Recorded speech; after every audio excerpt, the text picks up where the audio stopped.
So welcome to the Untold Truth. You are now in tune with your girl Farrah K, giving you the most controversial topics with the most intellectual minds. We bring you a new face. She goes by the name of Eternia. And I aspire to live higher, desire more than I ever did. Evidently, I've been living focused on irrelevant, irreverent. My actions, words, thoughts, and my sentiments. Had to take a step back, reflect a little bit, reset intentions and deflect the negative. We let this world subdue us like a sedative. Pill popping the Armageddon, lost all perspective. Act reckless, 30 and 40-year-old adolescents. Lord, take me to the bottom, that's a blessing in disguise. Take me to the end of whatever I hide behind. My occupation, my pride. What's up? I'm chilling, man. I'm chilling. How are you? I'm good. I'm really good. I'm relaxed. It's a beautiful night Dope. at Girth Radio, Pacific Junction Hotel. I'm happy to be here with you, Dope. Farrah. First and foremost, this is like a privilege for me to be even having a discussion with you. You know, I've been bragging about you coming here today like all day. Like Rooster knows. Like the first, I didn't even say hi to Rooster before I even came here. I said, "Do you know who's coming? Eternia's coming!" Like I'm pumped. I'm super excited. I was excited to. But thank you so much for passing by. Thank you. And whatnot. Yeah, no, I mean, it honestly feels like an honor and privilege anytime anybody wants to pick my brain. Yeah. So you say that, and I feel silly because I feel the same way. For sure. But just for the viewers who are looking at you saying, yo, I know this lady, like, yo, I've seen her here and I've heard her music, but like give us a little intro. Like, who's Eternia? Yeah, constantly growing and changing, but I'm probably most popular for the album with Moss, Eternia and Moss at Last, came out on Fat Beats Records. You might as well throw in the towel.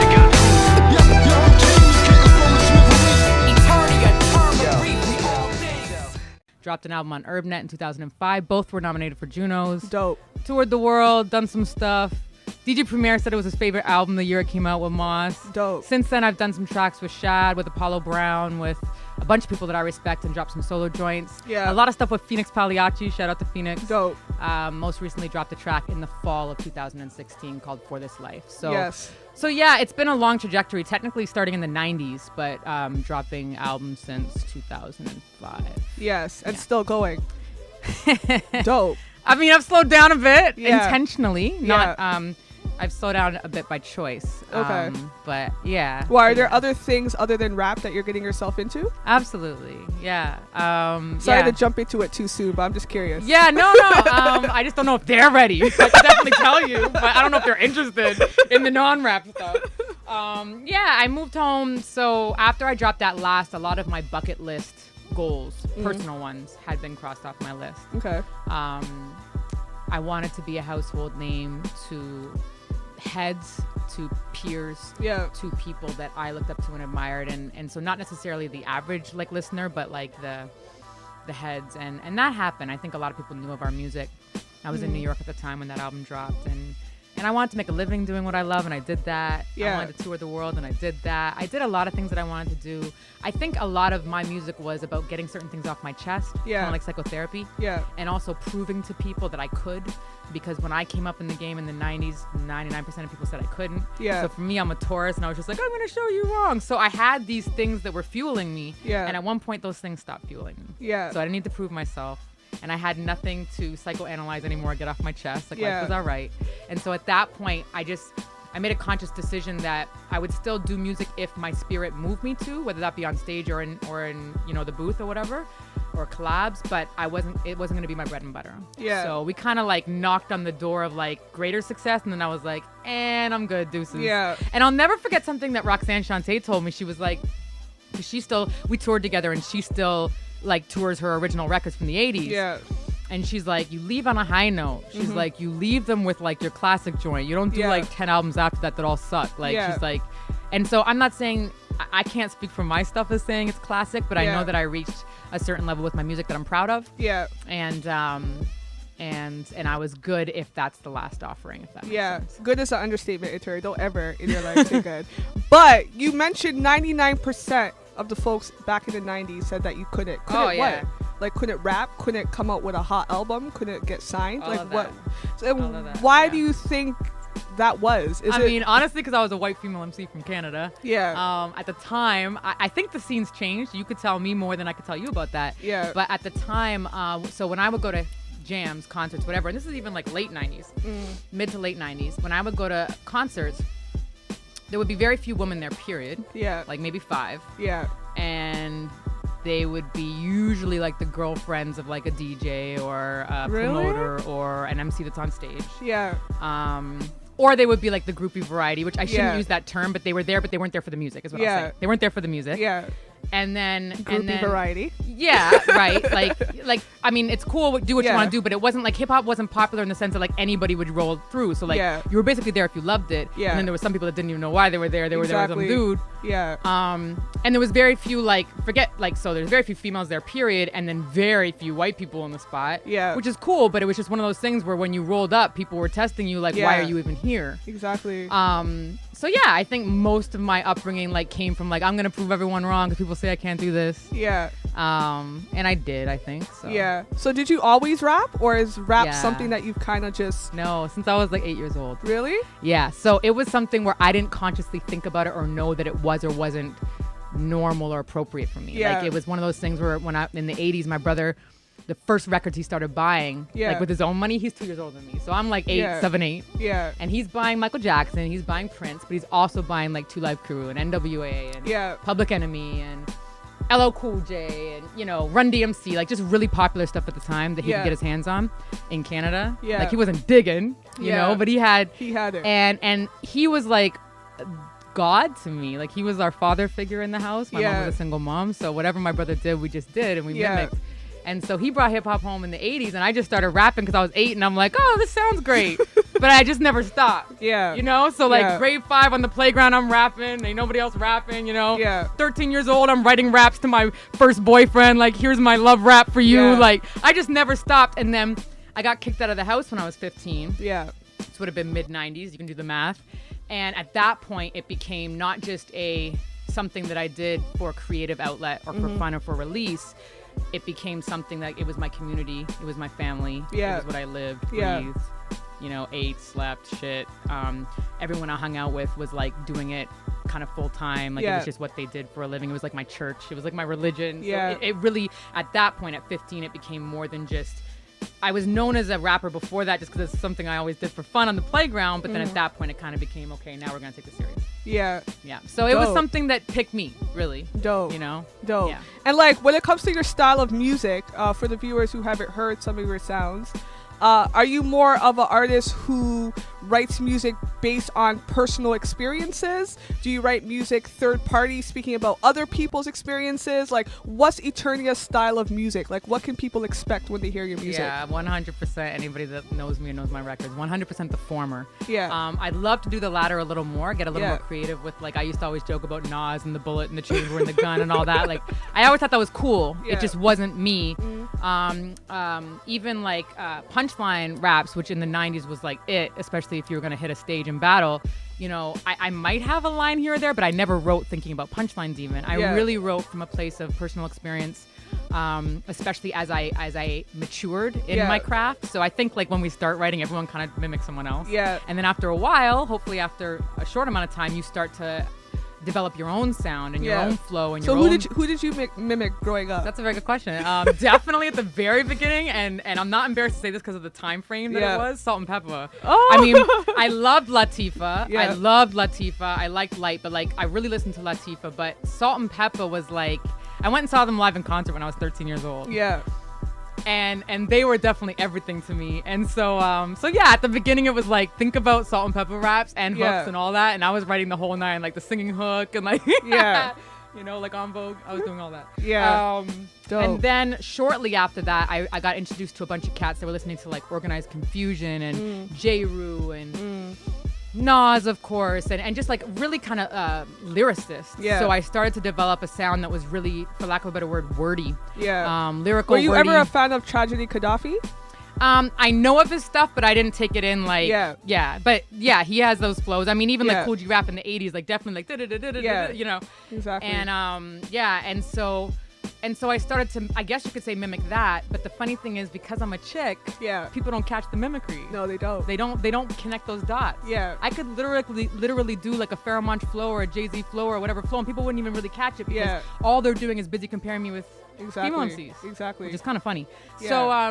So yeah, I started getting super lyrical and probably didn't make sense when it came to content. Yeah. So I went from Salt and Pepper to super lyrical and probably don't make sense. I'm like, you know, talking about Jupiter and Mars and aliens and like, you know what I'm saying? Yeah. And then from there, probably around late 90s, I started just really talking a little bit more about my experiences. Yeah. And by the time I was dropping my first, second, third album, it was very personal. Yeah. There would usually still be those spitting tracks because sometimes you just got to do those spitting tracks. Yeah, you have to. To kind of like even get heard and noticed. Exactly. But those were never my favorite and they were never my So your first album, like who produced that album? The first album we had 5 or 6 producers. Okay. They were all Canadian. Okay. It was actually funded by Factor. Okay. It's called Life. I had released something before that, but it was just a collection of. So funny story. My first album was 2005. I had been recording since 1995. Wow. I dropped a collection before my album that was literally 10 years worth of like singles and releases. Damn. But I had never dropped an album, so it was like here's a collection of what I've been doing for the last 10 years on other people's projects. Yeah. So I put that out, and when I dropped it, that was called The Collection. When I dropped it, everybody in the scene was like, yo, that's your first album? Like, really? Like, they had thought I had dropped albums. Yeah. Because I kept on doing singles, videos, like I was on other people's stuff. Yeah. 2005 was It's Called Life, and that got medium rotation on Much Music, like not even Much Vibe for a single. And so who produced on that? Well, Merciless produced on that. DJ Merciless! Yes, Merciless! Tough Dumplings, so Nefarious produced on that. Tone Mason produced on that. Too Rude produced on that. Kenny Neal, so Bounce, who does like band leads for Cardi and all that. Yeah. He produced on that.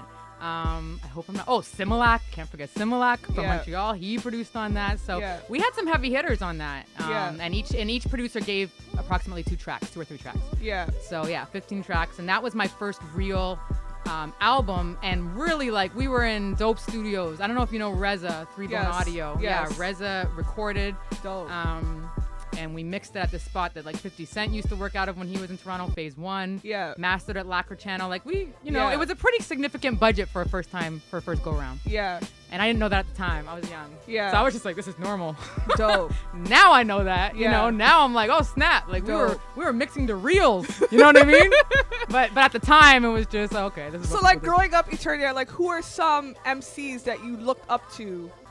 Growing up, like the little Eternia going to school with the headphones, like who did Eternia look up to? Just as far as like your favorite all-time hip-hop MCs. I always wanted to be a female version of Pharoah Monch. Okay. I've said that before. To me, he was unique, genius.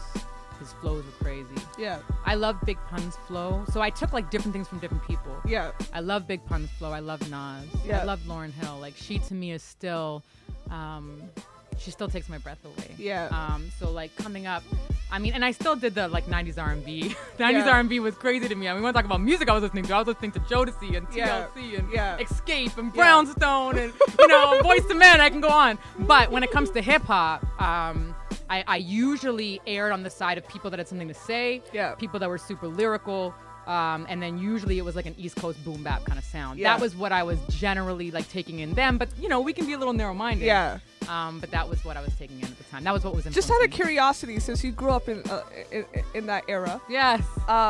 Did trap ever exist? No. Like when I say no, I mean like not even remotely. Like I don't even know what that is. Like, well, you've heard trap music today, I have heard right? trap music, but when I say I don't know what it is, it's nothing. I have to be careful what I say here. No, say it. I told careful. truth, Eternia. Yeah. Like, how do you feel about trap music? Like, I can't speak on something that I know very little about. Okay. And I know very little about trap music, so I'd be speaking out my ass. Yeah. But I will say that the hip hop I came up listening to that influenced my sound, and that also what everyone around me really loved. Yeah. It doesn't sound anything like that, so it's almost like a foreign genre to me.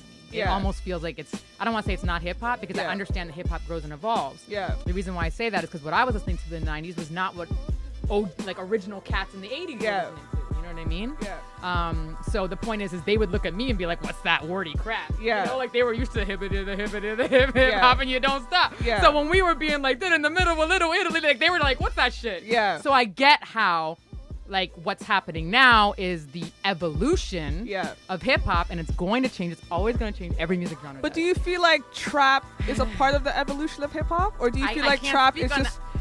Here's like it's bigger than just hip hop to me. Yeah. Which is why I kind of stepped out of the game, and I'll tell you why. Like I can be a hip hop purist and say trap, here's why it is, or here's why it isn't hip hop. Yeah. It's not my place to say. What I will say is this, like, to me, music has the ability to build or destroy. Yeah. So more than what sonically something sounds like to me and whether it makes sense to me, mumble rap, can I understand you, what are you saying? Yeah. I care more about, like, is this life-giving or is this destructive? And to me, that there was people on both sides of that scale in every era. Exactly. You know, but that's, if I'm gonna tune something out now, if I'm gonna be like, yo, turn that off, it's gonna be because I don't find it life-giving.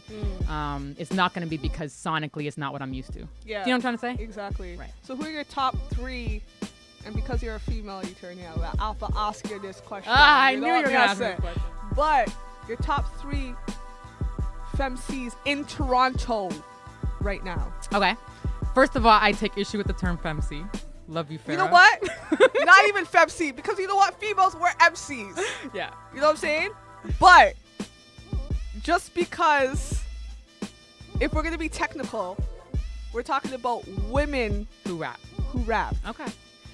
Which is fair because we want to shine the spotlight on them. That's why we Exactly. ask, right? Your top 3. But I'll just say this: female lyricists rappers that happen to have been born chicks. Yeah. Because, you know, the fact that they're dope MCs is just the dope MCs. Yeah.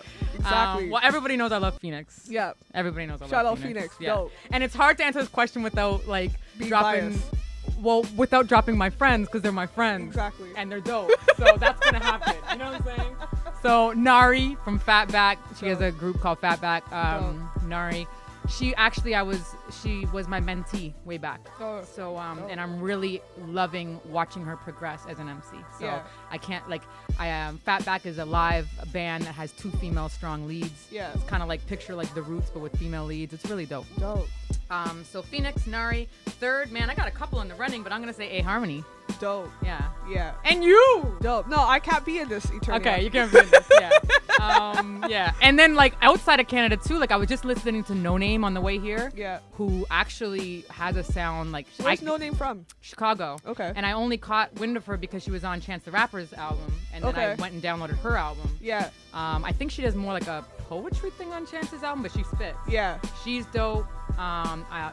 Jackie Hill Perry, I want to say. Why does that name sound so from familiar? Chicago is I think she's from Chicago. You really I don't even fuck know. with Chi-Town. And it's not even intentional. Yeah. It's like literally that's who's really putting out. Like, I like lyricism, and that's who's like. Exactly. I hear a lot of lyricists from Chicago. It's totally not intentional. Yeah. I think she's from Chicago. Anyway, she is like, I haven't heard a female MC that nice in years. Yeah. So I would say, and it's funny because, like, my gay Brazilian hairstylist put me onto her. Yeah.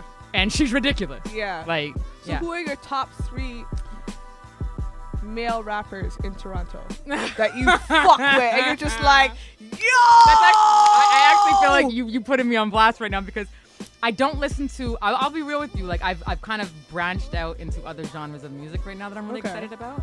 So it's actually been a while since I even checked the blog, since I clicked a link, when it comes to people that I should be supporting. Yeah.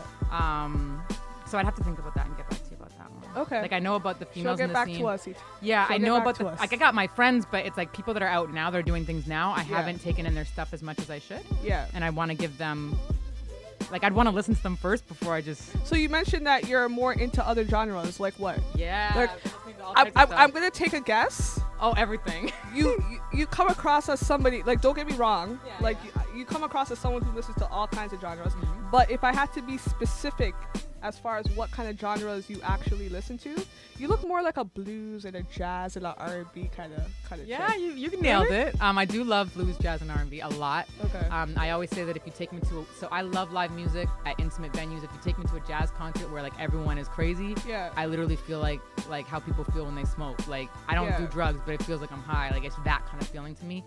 But I listen to a lot of different genres. So Laura Mvula, I think that's how you pronounce her name. She's from England, I want to say. Yeah.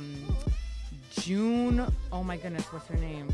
I can't believe I'm forgetting her name. She's from Alabama. She has this crazy track called Pushing Up Against the Stone. What kind of artist is she? She's singer? Bluegrass, folksy. I would love her. She's crazy. Anything blues I love. Just look up Pushing Up Against the Stone. She's crazy. Yeah. Has a very unique voice. Yeah. I love right now Kaja Bonet.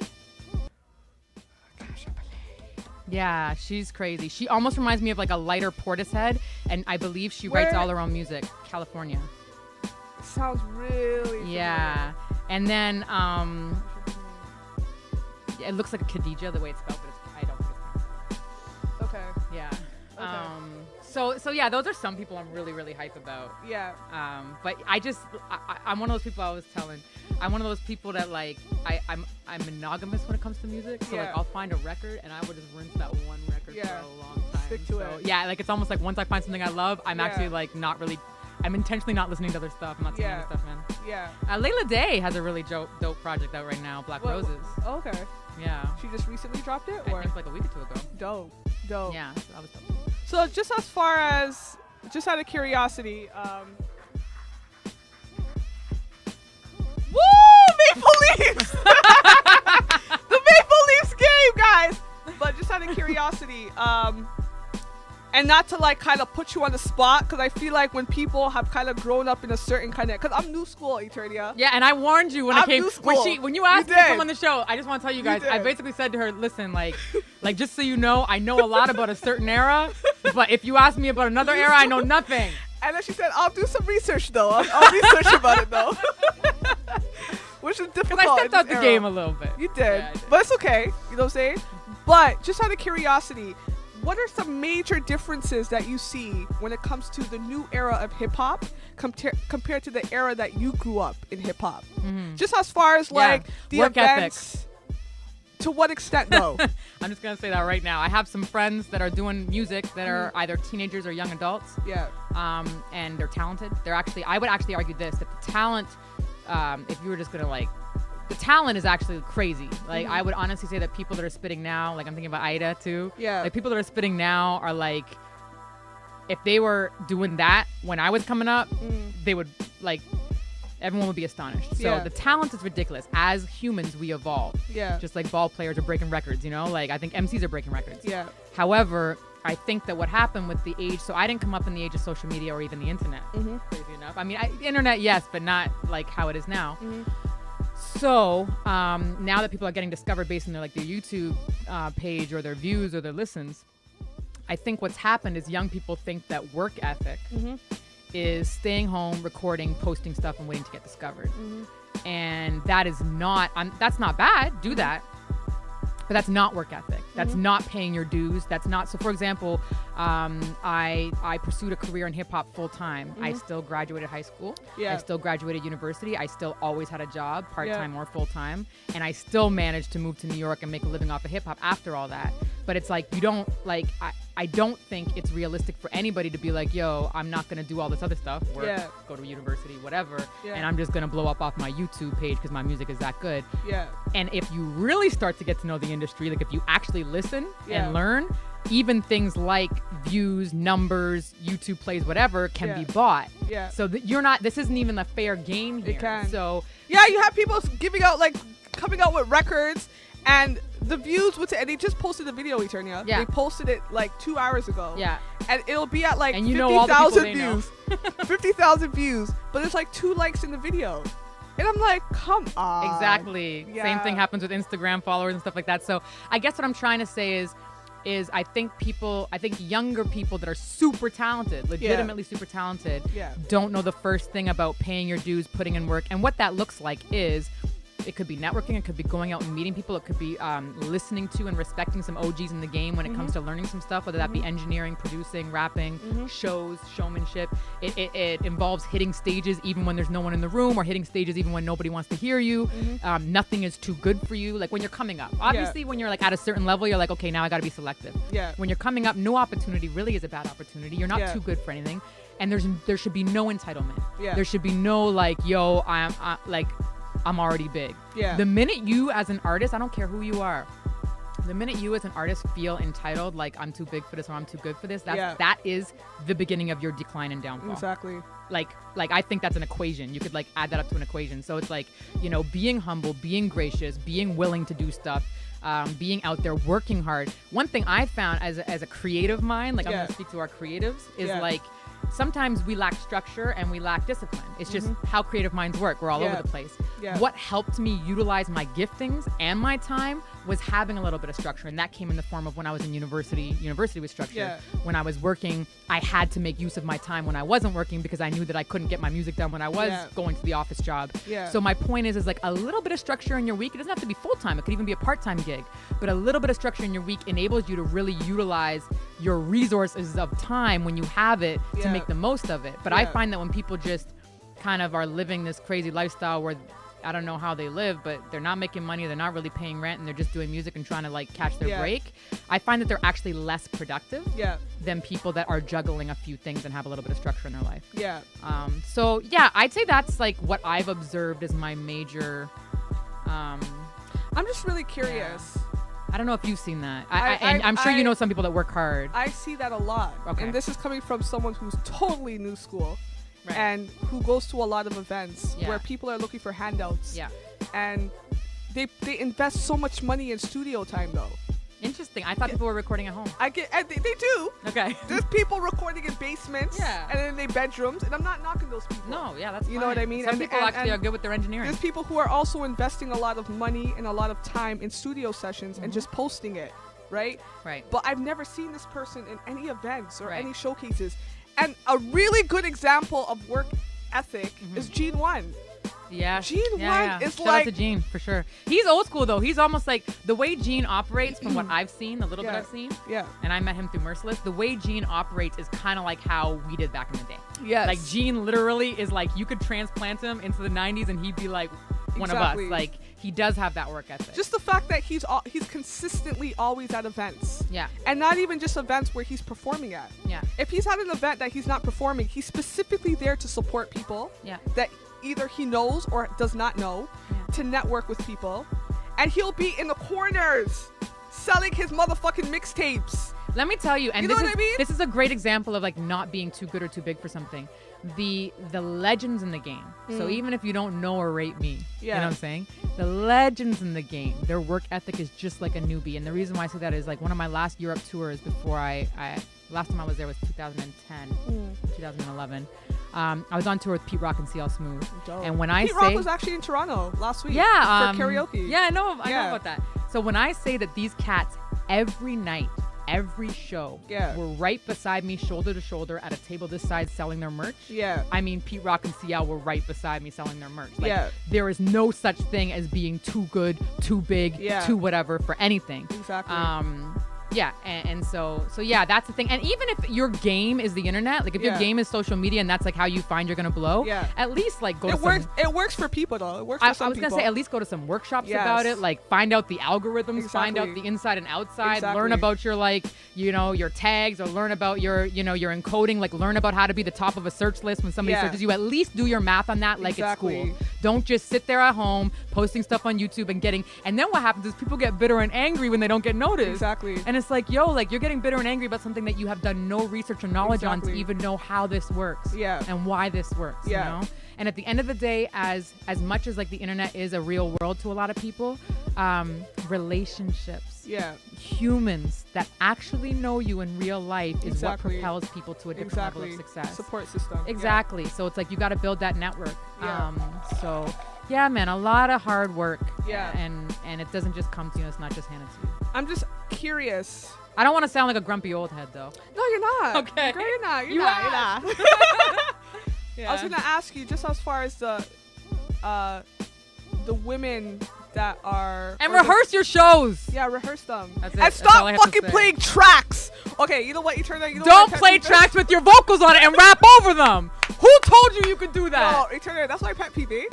That irritates my soul. Like when I was coming up, shows and walked out when I hear that. When I was, it's laziness. It's sheer laziness. It's actually not respecting your audience or yourself. When I was coming up, that would happen 1 out of 100 times, and literally, I would walk out the room. Like I don't care. I won't name names, but I would walk out the room. Like this person's rapping over his like leads, not his doubles or ad libs, but his leads. I'm walking out the room right now because he didn't respect me enough to do like a show version of it. Don't do it. I don't care if like you don't have access to your tracks.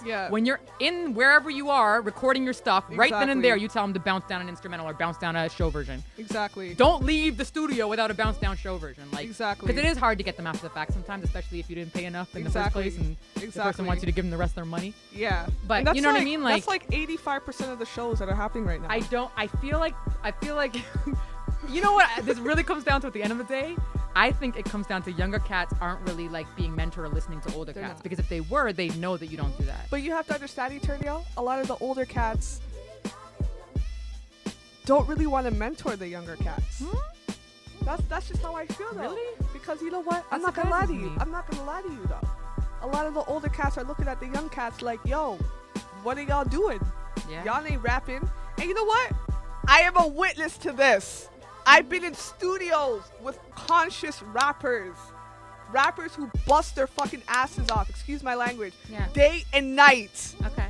Putting in that work. Yep. And you got that OG standing there like, yo, in the 80s though, niggas never used to sound like this. Yeah, you know, just and it's funny too because they're stuck in their day and age, and they're not respecting the evolution of hip hop. They're not respecting where hip hop is today. Yeah, I respect that, and here's why. When I was coming up, I was that young cat. Yeah. And I used to listen to all the old heads from the 80s.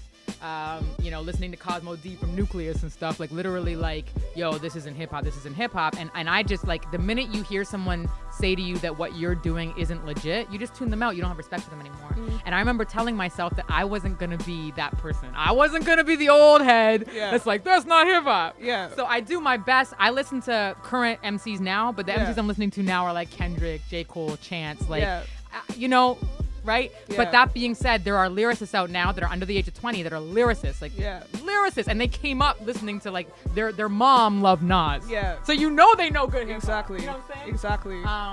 So yeah, it exists, and you're right. I think it takes old heads being in loop enough to be able to say, yo, what you're doing is dope. You know, the beats are gonna sound different, the flows are gonna sound different. Yeah. When I came up, people had to be hype. Like if you sounded boring on a track, nobody was listening to you. Now it's kind of the opposite. Yeah. For the most part. You know what I'm saying? People can sound like they don't want to be on a track, and that's cool. So yeah, people, you're right. We need to acknowledge that what they're doing is dope, and then they need to actually open their ears a bit to a little bit of wisdom. Yes. And you don't have to listen to everything an old head says, but like, there's a reason why, you know, they're if somebody's definitely wise. Yeah. Right? Yeah. Like, they can teach us a lot. Yeah. But I kind of feel like a lot of the older heads are kind of stuck in their day and age, and they're not respecting the craft in 2016 or 2017. So how would you? Let me ask you a question. Oh, she's about to interview I'm me. about to ask you a question. I'm genuinely curious. How would you describe, like, when you talk about people that are dope, conscious lyrics that are coming out in 2017 that is content that, or sound maybe that an old head wouldn't really recognize as hip hop? Like, how do you describe, like, what is the sound? What, like, who or what or? As you mentioned, the beat might be different. Auto-tune. Don't get me wrong. Like, I am on not. The vocals, you mean? Like lots of auto-tune? I'm not a fan of auto-tune. So wait, are you talking about rappers that are singing? I'm talking about an artist who raps in his verses. Yeah. And sings in his hooks, but his hooks and his choruses have auto-tune. Okay, yeah. You know what I'm saying? Yeah. And I know, like, some of my OGs, they don't fuck with that shit. It could be a hot, conscious fucking track, but they'll be like, auto-tune, fuck that shit. Turn that shit off. Yeah. Turn that shit off. It sounds like you hang out with some OGs. That's cool. You know what I'm saying? Yeah. But, like, there is a sound now. He or she or they is a lyricist. Yeah. You understand what I'm saying? I believe auto-tune or not, that's somebody's art. You know what I love, and I will say this about new and old? When somebody does something that isn't really being done or done the way they do it, I give them respect. So if I hear something that sounds different than the trends, I will acknowledge it, even if it's something that my ears are like, huh? Right? What I kind of shut down real quick is when I hear someone that sounds like the popular MC of the day. So I don't want to hear a bunch of people sounding like Drake. Exactly. I don't want to hear a bunch of people sounding like Kendrick. Exactly. And now that Chance did this whole basically gospel collaborative album, I don't want to hear a whole bunch of people doing gospel collaborative albums because he did it. Yeah. I want people to be them. And if you were like looking for the key to success and you look at these people, whether it be Jay or Kendrick or J. Cole or whoever, the one thing you'll notice is they did them. Yeah. Like they didn't, I don't think they imitated, you know? Yeah. So don't. Just don't do it. That's the thing. Like, I feel like what's the word? Authenticity. You got this. Authenticity does not exist in today's age. Just like how you mentioned about mimicking, how once upon a time you did mimic different sounds. Yeah. To kind of, I feel like that's the day and age that we're in right now. Artists that are coming up in Toronto right now, I feel like are falling right into the hands of trap music because trap is what's selling. Well, I'm gonna put Toronto on blast. We've always done that. So I mean, there was times where everybody in Toronto sounded like Mobb Deep. Yeah. Or Slum. Yeah. Like, we definitely tried to imitate back then too. Yeah. I'm not saying everyone though. That's the thing. It's like you got people that I feel like there's two different types of people. There are people that are artists and there are people that are like more business inclined. People that are business inclined are literally about trying to find a formula for success. They don't care about the art. People that are artists could give a about the Eternia, formula. Why are they playing this song right now? Yeah, she wants to dance. Wind up my body, me a wind up my body. Wind up my body, me a wind up my body. Wind up my body, me a wind up my body. Back it up, come wind up my body, me a wind up my body. Wind up my body, me a wind up my body. Wind up my body, me a wind. Really, nigga? I'm gonna play it for them though. It's an empty bar, but they are playing the song. And then you got people that are true artists. Like, I mean, like out there, wacky, crazy. Like you see them walking down the street, you don't even know what they do. You know they're an artist, but they don't care much about the formula. So we could learn a lot from each other. You know what I mean? I like people that do art for art's sake. If they make a living at it, great. If they make a lot of money, even better. But their goal is not. It's not a business. You know what I mean? Like, because the minute you're trying to like figure out a formula, that's when you start to imitate. That's when it sounds sterile. Yeah. That's when it sounds contrived. I agree. Like, I even know really dope R&B that I want to like. Yeah. Like, I want to like it. It's like the singer's dope. Yeah. The arrangements are dope. The beats are dope. Yeah. But I can't get with it because it sounds contrived. It sounds like they sat in a studio and said, now let's make a hit. Yeah. If I can hear that you said that when you sat in the booth, I'm not going to like it. So that's just me. Yeah. I don't know about other people. Yeah, I totally agree. Just out of curiosity, because you are a female, or a woman, I'm sorry. Both. And you are an artist. And you're a human being. I'm so corny. But just as far as I like... think I'm a human being. No, I'm joking. She's an alien. But just as far as like some of the women that are coming up in this industry, which I feel like is very challenging. And that's my personal opinion. Has been and is, yes. How do you feel about the expectation of a female artist coming up in this industry? Meaning, she's dope, she can rap, she can sing, she's poetic. But the expectation of her looking promiscuous, her having her cleavage out. Which, by the way, this is not on purpose. Like, honestly, like, I did not want to rock the shirt, but it keeps going down. I've been complaining about it all day. Listen, but when like, you have a big chest, it just happened. But like, how do you feel about just the expectation of the average female artist coming up in this industry? Like, do you feel like things haven't changed? Do you feel like the industry is more lenient to females who have talent and are not really expecting your titties to be out and your ass to be fat? Like, how's that? Like, what's your perspective when it comes to that? Well, it's interesting. If you want to talk about trends and like strategy. Yeah. Usually if a girl is produced or managed by a dude and he's thinking about money, he's going to be like, yo, you know, dress sexy. Sometimes even chicks will just mimic people that they see on TV and think, okay, I need to dress sexy. Yeah. This isn't about, my concern is not what you wear. My concern is who are you? And so if this is like who you are and who you were and who you always will be, then by all means wear that lingerie or whatever you're wearing. Yeah.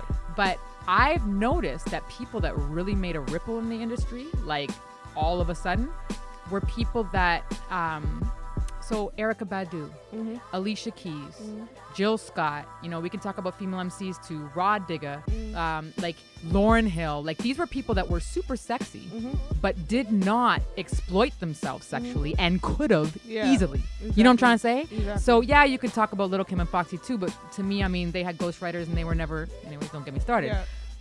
The point is they influenced culture too, but Missy, the point is there was so many people that influenced hip hop culture that were basically the legends now that people talk about as legends that were themselves. I think Salt and Pepper were themselves. So like, I love their outfits. You feel me? So this isn't about, this isn't a battle about whether you're clothed or unclothed. What I'm saying is be yourself, be unique, be different. And when Erykah Badu came out, nobody, there was women on the street dressing like her, but there was no artist. There was no artist out dressed like that. It was huge. And she could have totally, like, she had assets, you know what I'm saying? She could totally show them off. Like, you didn't even know that Alicia had back until like 3, 4, 5 singles of the second album because she never showed it off. I feel like that's in that era.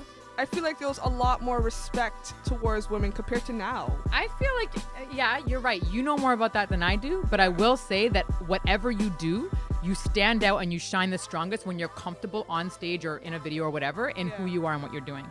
So the minute, like, people can sense when someone is in their natural zone. And if someone's outside of their natural zone because some dude said, yo, wear this, or they thought that they should wear this, that also is evident, and it's awkward. So more than anything, you're actually, like, negatively impacting your art when, like, you throw in some awkwardness. So like, I guess what I would really say to chicks is focus less on what you think the industry expects from you, and really dig deep into who am I and where what makes me feel empowered and like Superwoman. Whatever actually makes you feel empowered and like Superwoman is probably what you should be representing physically, but not because somebody said you need to do this or you should wear that, or I have a designer that I want to put on. That's the worst sometimes when you know someone that designs, so you wear their stuff and it doesn't even suit you. Don't do that. You know the people on the red carpet, like you watch the Grammys and you're like, yo, somebody convinced you to wear that because they gave it to you for free, and that was not a good look. You should have gone to a store and bought a dress. Like, you know what I'm saying? Literally. So it's not. It's knowing. It comes down to knowing yourself. You gotta know yourself to grow yourself. My mama always told me. So I like that. So, what are some upcoming projects or upcoming things that? Stop laughing. What are some like upcoming things that you got going on? Like any type of projects that you're working on or currently work or want to work on? Like what's Eternia? Like what's going on with Eternia right now? Like wagwan with Eternia. How real like, do you want me to be? I want you to be. First of all, do you know where you are right now? Because like I could say what people say on radio shows, or I could really tell you. We do not accept political correctness. All right, we accept 100% truth. Okay. Where is Eternia right now? Because my manager is nervous right now. You mentioned that you're out of the game, and you said that a lot. I will say this: I have one big toe still left in the game, and the rest of my body's out. Okay. I got one big toe. That big toe's a big toe, though. Yeah. So, in terms of music, I can't speak to that. I will say that when the spirit moves me, literally. So if an album came out of me tomorrow, then the album comes out tomorrow. I don't have any interest in being in the music industry as something that pays my bills anymore. Just because the trade-off was too great for me. It cost too much. And I don't enjoy it. Some people actually enjoy that world. It's not something that gives me life. Music gives me life. Making music gives me life. But not the industry, if that makes sense. And the politics. So that's something that actually probably puts me off of like releasing a record, because I'm like, man, I got or do I have to? You know? That being said, I'm really excited about mentoring, and I think a lot of where I kind of get my excitement from hip hop wise now is young ladies and young gentlemen that I've mentored as an MC, like MC to MC. So that's something where like the next generation really excites me, and being involved in that and a part of that. If they want to like listen to somebody who's been around and back, that's something that really excites me. So I do come out to shows. You have, if you still do your open mics or when you do them again, like that's something that I would love. That's to, like one witness. thing I really like love about you is the fact, because I seen your Instagram. I was gonna say I creep her Instagram, because I did creep your Instagram before you got here. But like I love the fact that you're super supportive of different people's arts. Right. And like this girl is like constantly posting other people performing. Like she got people dancing. She got she you got like, you posted like a recent Black History Month event that was happening where a couple guys were like dancing. Shout out to Young Street Mission. She got Phoenix on her page performing and singing. She got a whole bunch of different folks. You know what I'm saying? Because I naturally it gives me life. It gives me life. Like when I go to those events, I leave high.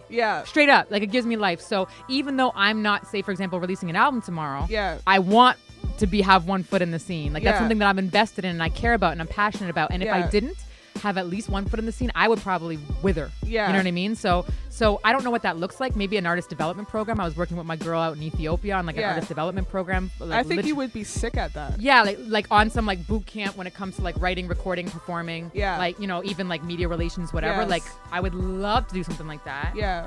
And I've kind of thought about that a little bit. I've thought about doing radio. That's just a thought. Yeah. I did it way back in the day. I did go to school for broadcast journalism. Yeah. So that's something that has just been on kind of like the back of my radar. But I am in a pause in life. I transitioned out of hip hop into a full-time career in elder care. Okay. And then I actually left that because I burnt out. It was actually a really low point in my life. Yeah. Around half a year ago. So work burnout or whatever you want to call it, it was pretty low. It was my own experience that might be like depression. I don't know because I've never suffered from depression. Yeah. But it was a low time for me. So I'm at this beautiful place now of like kind of reevaluating where I'm at in life and where I'm going. Yeah. And structuring. It's not just about what are you going to do next for money? Yeah. It's literally structuring my life in a way that has balance, that's life-giving, that is like nurturing and fulfilling. So for me, it's like, and I just said to you off air, and I'll say this now, like my definition of success, one of my definitions of success is when you are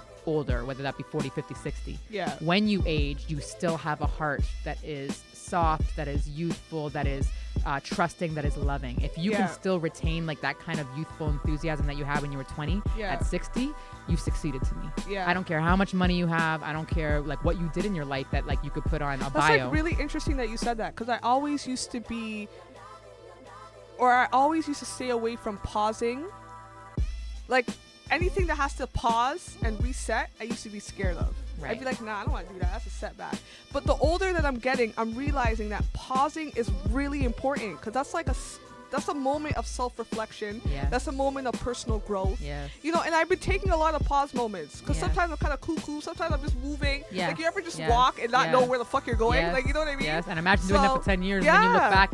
See, this is the thing. It's like the reason why I had to pause is pretty much in my entire life. Yeah. Like moved out at 15. Shit was real. Yeah. It's been real ever since. Yeah. So for 20 years, you know, I'm 36 years old.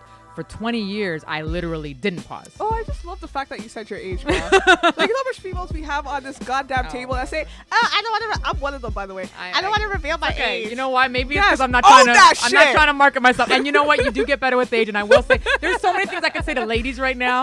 Like when you hit 30, that's when you actually, like those 3 years, 30 to 33 is when you really come into yourself. Like everything before that, I'm not saying you don't know yourself, but it's like, there's some questioning, there's some doubt. Listen to your intuition, listen to your gut. Like in your 30s, you can actually just start to own your beauty more, your do's, your don'ts, your boundaries. Some people get it early. Don't get me wrong. This isn't an age thing. Some people get it early, but most of us don't even get to that point of owning our boundaries, our beauty, our intuition until our 30s. Yeah. But I say all that to say, like, my pause button now is because for 20 years I didn't pause. Yeah. So it's like, there is a time to reap, there's a time to sow, there's a time to chill, there's the winter, you know, the ground gets a little bit cold. Yeah. Things are happening underneath, but you don't see it. There's a time for all that. Exactly. So it's all about seasons. Yeah. You know what I mean? Definitely.